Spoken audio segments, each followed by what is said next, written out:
Buen día, queridos amigos, hermanos en Cristo.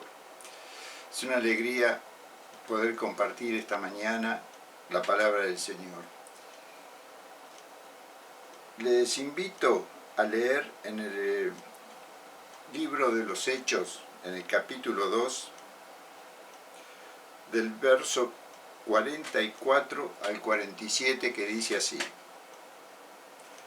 Todos los que habían creído estaban juntos y tenían en común todas las cosas, y vendían sus propiedades y sus bienes, y los repartían a todos según la necesidad de cada uno.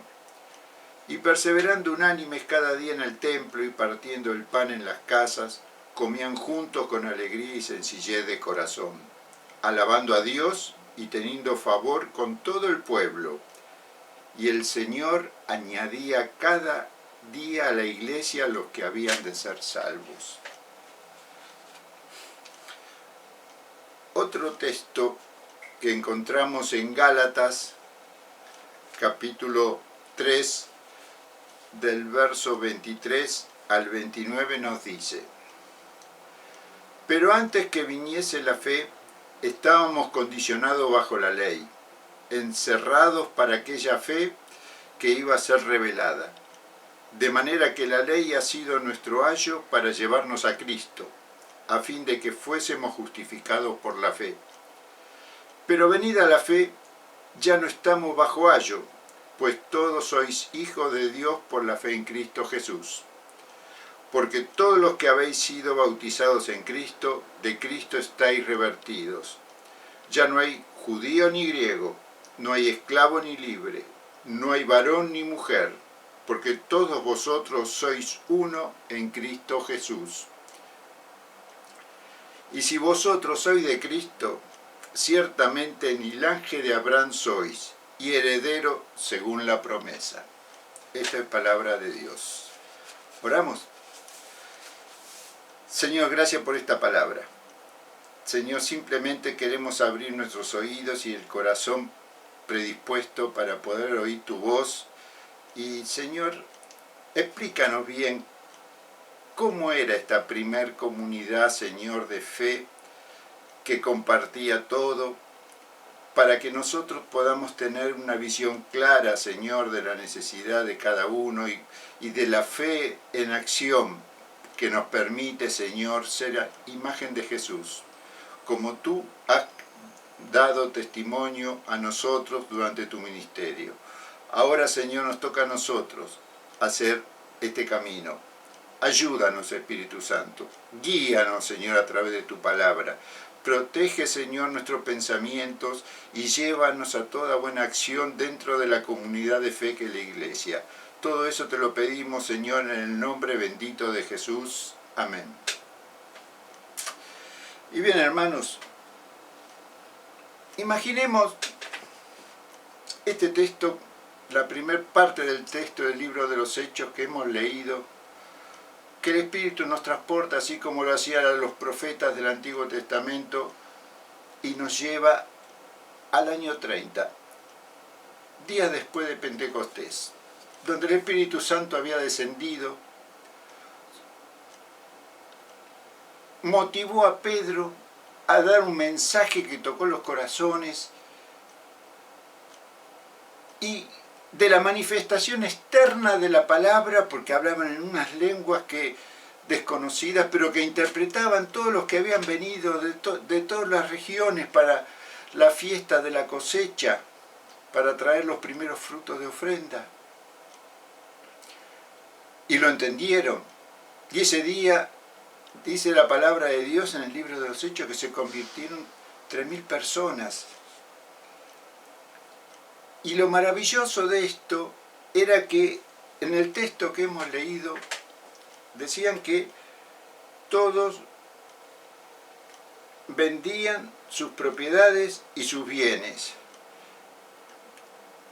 En realidad no se quedaban en la calle. El texto nos está diciendo que no tenían, ellos no atesoraban para sí, sino que aquello que tenían de más y que lo pudieran poner al servicio de aquel que lo necesitaba, lo hacía. Una manera era vendiendo aquellas cosas que tenían más. Si tenían 2 propiedades, vendían una porque había una necesidad en el pueblo. En ese momento había una situación muy particular que se estaba viviendo en Jerusalén. Había problemas económicos, había problemas sociales, habría prejuicios, pero ellos, el que tenía, compartía. Y por el otro lado, tenían la costumbre, como tenían los judíos, de ir al templo, pero ellos iban un día a la semana, pero sin embargo, estos cristianos, la primera iglesia, convivían en el templo. Imaginemos que nosotros viajamos en ese primer siglo y nos encontramos con estos hermanos en el templo. Y vemos que estaban todos juntos. Entonces están hablando de Jesús. Y tú te le presentas, ahí está Pedro, ahí está Marcos, ahí está Jacobo, y los demás discípulos, apóstoles. Entonces le preguntas, perdón hermano, yo vengo de la iglesia del barrio norte. ¿Me pueden decir qué pasaje están compartiendo para participar? Y te mira Juan y te dice, hermanos, estamos leyendo un pasaje de la Torá, donde están profetizando en Isaías el Mesías sufriente. Perdón, ¿no están leyendo Hechos? ¿Hechos? ¿Qué es ese libro, ese texto? Es un libro que Lucas escribió. Lucas no lo conocemos en este momento, lo lamento. No sabemos de él. Nosotros estamos abocados en la palabra que nos llevó a conocer al verdadero Mesías que impactó nuestras vidas. De eso estamos hablando en este culto que tenemos acá en el templo. A todo judío que cree en el Mesías, que espera la gracia de Dios, nosotros le decimos que esto ya fue, que es realidad, que el Mesías vivió, el Mesías sufrió, el Mesías murió y además el Mesías resucitó por el poder del Espíritu, de los cuales nosotros somos testigos. Y tú empiezas a comprender que el Evangelio no fue escrito por palabra de hombre, sino fue escrito con la vida de cada uno de los que fueron testigos presenciales de Jesús. Y anduvieron con él como los apóstoles, otros recibieron los milagros de sanidad, otros lo acompañaron en la entrada triunfal a Jerusalén y también lo acompañaron o escucharon la injusticia que había acontecido sobre él cuando lo juzgaron, lo condenaron y lo cargaron en la cruz y de repente murió cuando menos lo esperaba, porque lo querían hacer sufrir y sin embargo ahí se produjo una hecatombe en el cielo, el velo del templo se cortó en dos y ahí hubo ya una unión del cielo con la tierra. Jesucristo había hecho de puente con su sangre preciosa. Y no solo eso, te dice Juan, te dice Marcos, te dice Jacobo. Estuvo con nosotros después 40 días, resucitó. Y tú dices, sí, esto es lo que dice el Evangelio, los Evangelios de Marcos. ¿No? Está Marcos, discúlpame, yo todavía no lo escribí, no escribí nada de eso, yo lo estoy comentando porque lo viví. Y tú te empiezas a reflexionar en tu interior. Estos hombres estuvieron con Jesús. Y yo creo que soy cristiano porque leo la Biblia. Pero estos están haciendo una obra descomunal en medio de una sociedad arraigada en sus principios. Y luego que termina el culto te dice, bueno, vení a comer con nosotros a casa. ¿Tenés donde quedarte? No, no, estoy de paso, le dice, porque estoy haciendo un viaje. Dice, no, no, quédate con nosotros. Te comparten la mesa, te dan alojamiento. Y empiezas a entender realmente cómo se inició la iglesia. Entonces, empiezas a preguntarle a Pedro, empiezas a hablar con él, ya un poco más de confianza, y le dices, pero esta es una iglesia ideal, en la que yo quiero vivir ahí en Barrio Norte. Pedro te dice, no, no es ideal, es una iglesia victoriosa. Una iglesia victoriosa porque cada uno tiene un compromiso con el Señor que lo manifiesta en la comunión de unos con otros. Por eso tenemos victoria. Pero ustedes no tienen problema, le dices. Y él te va a decir, no, hubo serios problemas. Problemas de integración. Y yo era un ejemplo.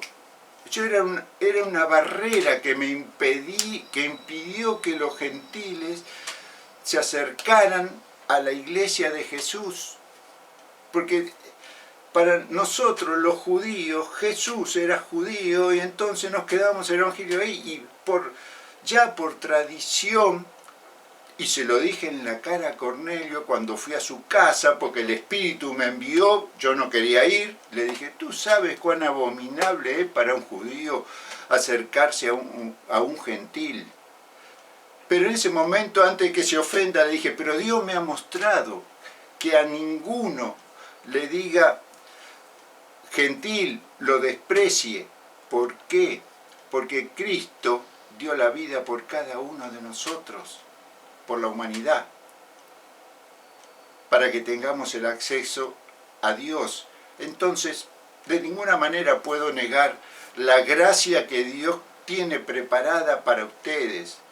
Y entonces empezó a hablar. Recuerdo que yo empecé a hablar, dije palabras, te cuenta Pedro, que tú seguramente la habrás oído en el libro que me estás mencionando, pero el Espíritu Santo cayó también sobre los gentiles. Entonces no había argumento para separar judíos y gentiles. La gracia los unía en la hermandad de la fe. Ah, eso es lo que dijo Pablo, sí, a la carta de los Gálatas. ¿Perdón? Te dice Pedro, ¿a los Gálatas? No, yo no lo conozco. Lo que sí conozco es que hay un Saulo de Tarso que nos viene persiguiendo porque no quiere acabar con todo lo que profesan a Jesús. Pero te voy a contar algo, te dice Pedro. Ese Saulo debe ser el Pablo que tú has leído, que persiguiéndonos camino a Damasco se encontró en una teofanía con Jesús. Como no lo pudo convertir la iglesia, Jesús se le presentó y le cambió la vida. Y ahí él hizo una campaña que empezó evangelizadora, que llevó toda Asia Menor. Entonces, esa es la iglesia victoriosa, le dices, esa es la iglesia que a mí me encanta. Sí, pero tenía sus problemas. Hubo discusiones, él se peleó con Bernabé porque no lo quería llevar a Marcos. Y fue tan grave el problema que terminaron separándose, pero no de la iglesia. Hicieron dos ministerios. Bernabé se quedó con Marcos y se fue a Chipre. Y Pablo volvió a hacer el recorrido de la primera campaña evangelística, visitando las iglesias para poder reafirmarlas y afianzarlas en la fe de Jesucristo. Todos tenían trabajo, no se chocaban unos con otros, no había una competencia ministerial.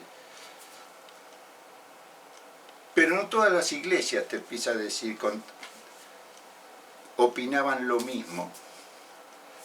En lo particular, un día yo fui a Antioquía y comía con los gentiles, te dice Pedro, pero resulta que vinieron mis hermanos de Jerusalén, de parte de Jacobo, y como eran judíos, yo me aparté de ellos, de los gentiles, para no crear problemas, porque todavía ellos estaban bajo la ley, a pesar de que aceptaban la gracia. Porque además querían que el cristiano, el gentil, se tenía que circuncidar. Entonces, tuve que ser llamado a la reflexión por aquel que nos perseguía en su momento, Pablo. Él me hizo ver esa realidad y me cambió, me conformó realmente a lo que soy hoy. Jesús me enseñó, el Espíritu me ungió, pero la vida y la palabra, a través de los siervos que Dios me puso en camino, me terminó de conformar a lo que estoy siendo. Y todavía no he terminado ese camino hasta que llegue a la presencia del Señor. Entonces tú empiezas a ver que en el Evangelio se te empiezan a mezclar todos los libros y te encuentras con que hay una realidad. Cristo vive, Cristo es vigente. Y Cristo es la cabeza de la iglesia, pero además como no lo ves hay un espíritu que trabaja y que te mueve, te anima, te hace compartir lo que tienes, te hace decir la verdad, trata de buscar la comunión de unos con otros y no te preocupas ya porque la persona, las viudas están mal atendidas.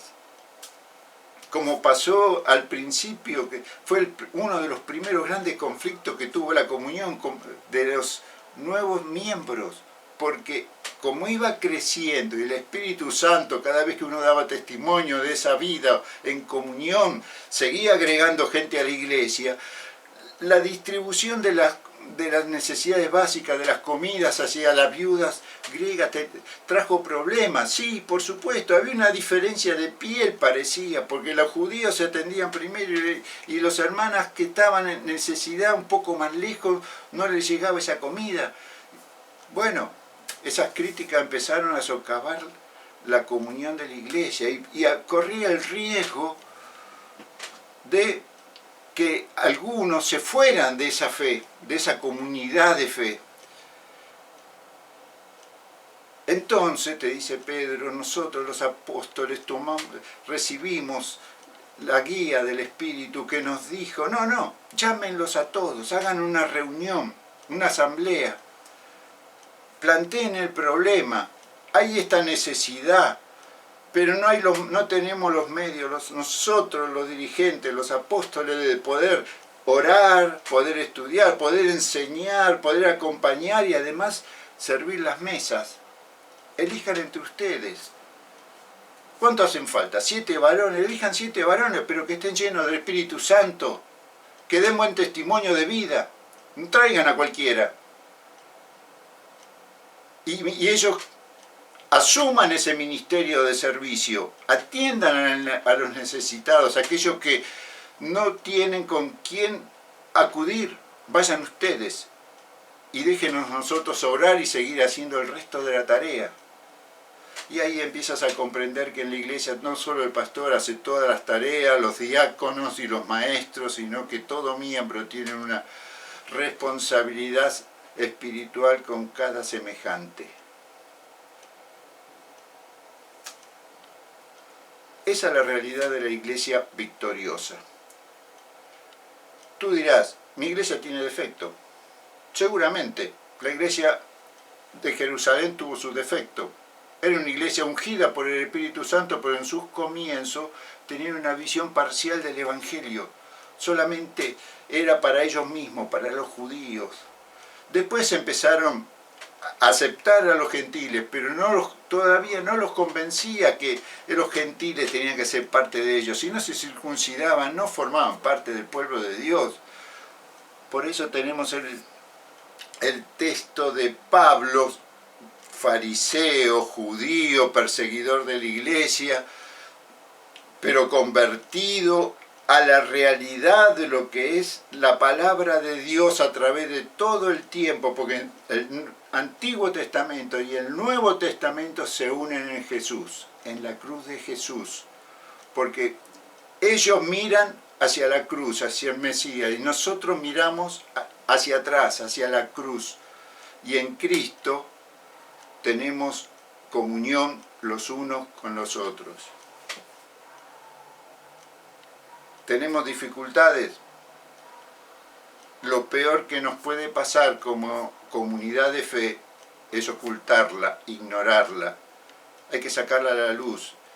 A veces son pequeñas dificultades, conflictos entre hermanos, como entre Ébode y Síntique, que discutían, no sé por qué, porque la Biblia no lo dice, pero había un problema serio entre ellas, no se podían estar juntos. Y Pablo es que le dice al líder de la iglesia de Filipos que, bueno, intercede, ayúdalas, porque ellas trabajaron conmigo, son colaboradoras mías en el ministerio. No puede haber desinteligencia entre los miembros que están sirviendo y siendo guía para los demás.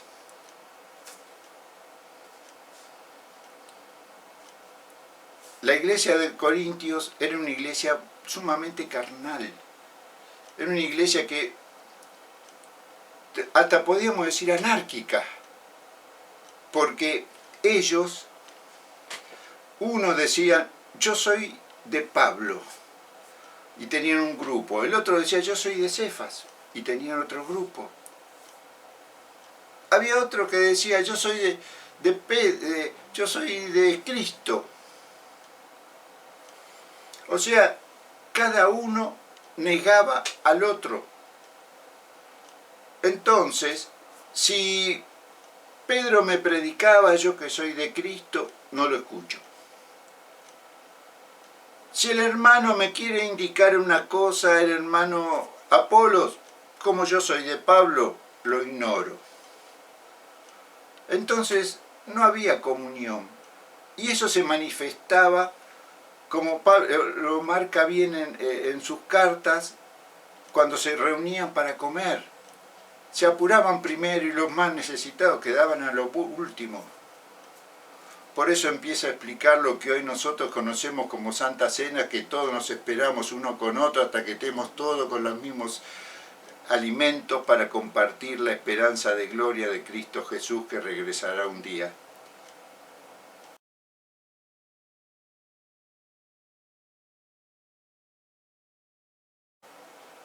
Hermanos, amigos, hay una realidad que nos toca vivir en estos días. Estamos pasando por una cuarentena que llevamos 6 meses. Los templos están cerrados, nosotros estamos limitados en nuestras salidas para comprar alimentos o ir al médico y no tenemos movilidad prácticamente, no estamos en libertad de movernos. O sea que no podríamos ir todos los días a la iglesia porque no tenemos tiempo, pero sin embargo hemos encontrado elementos que la tecnología que Dios inspiró a sus creadores la puso a nuestra disposición y nos conectamos. Tenemos los estudios bíblicos, tenemos las reuniones de los domingos, todo lo hacemos por la plataforma Zoom o por YouTube, tenemos toda la disposición de los mensajes, pero tenemos algo más que ahí no figura, que no se puede dar.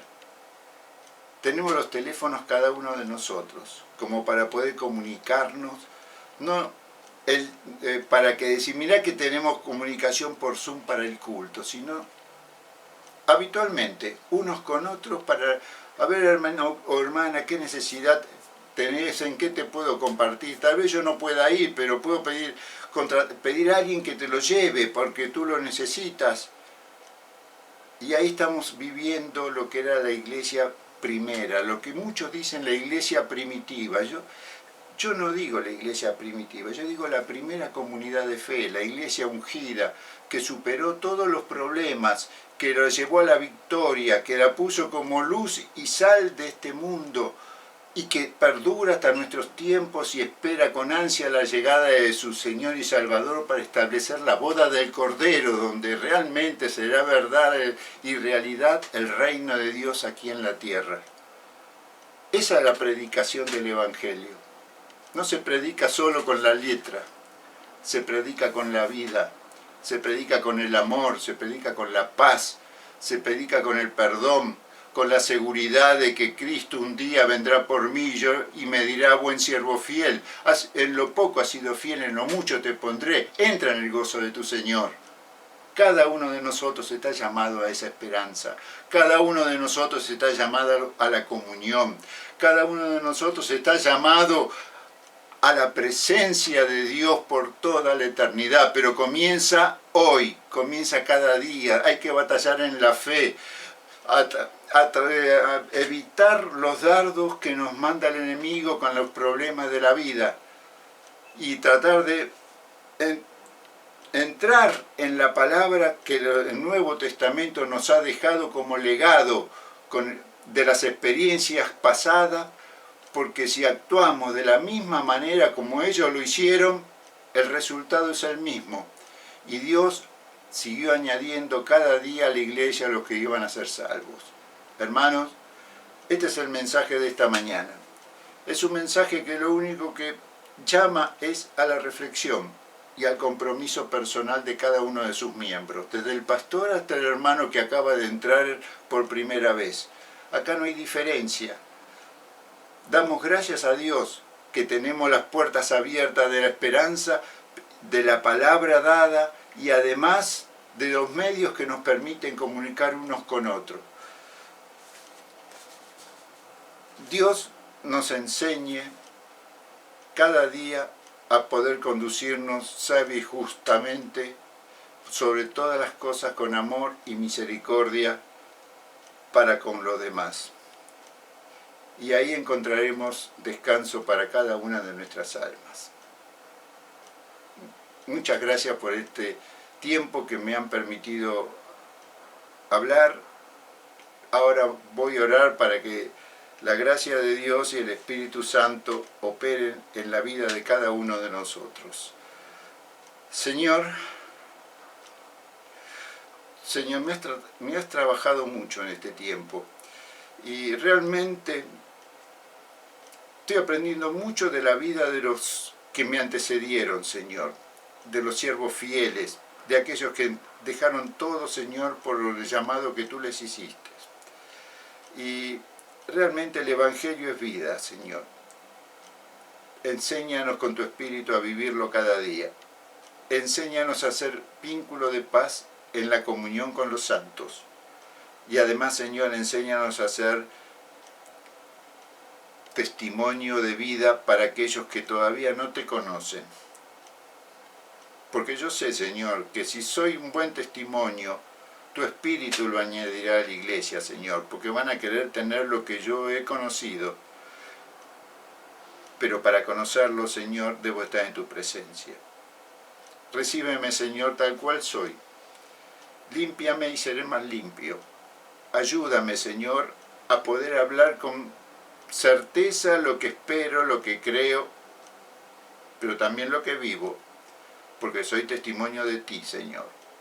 Así como en Antioquía, por la forma de conducta, se lo llamó cristiano por primera vez, Señor, no me quiero reconocer como cristiano, quiero que me reconozcan, Señor, porque soy la imagen de Cristo invisible, como cada uno de los hermanos que profesan la misma fe, Señor, lo que damos testimonio del Cristo vivo, que un día vendrá por cada uno de nosotros y llevará a su iglesia a la gloria y restaurará todas las cosas aquí en este mundo. En el nombre de Jesús, Padre, gracias. Amén. Dios le bendiga.